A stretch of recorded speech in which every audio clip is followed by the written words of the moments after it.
Vasco पुलिशेन Chicolna Bogmalo बायणाच्या एका तरणाट्याक 3,000च्या 15 ग्राम गांजा सयत अटक केली. वास्को पुलिशेन नेपाळच्या साईश थापाक अटक केल्या अशी माहिती वास्कोचे पीआय नालास्को रापोसो हांणी दिल्या. RDX गोवा खातीर वास्कोच्यान John de Silva.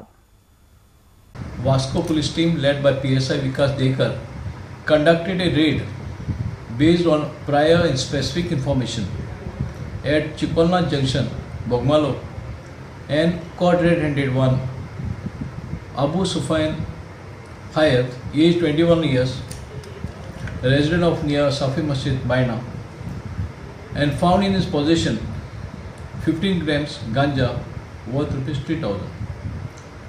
An offence is registered against him under the provision of NDPS Act. The accused person is arrested and presently being investigated.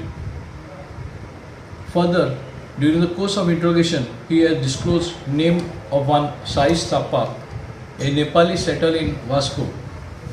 The said Nepali Saish Thapa had supplied the narcotic drug to the other accused. So we have also taken custody of Saish Thapa and charged him in this particular case. Further investigation is in progress.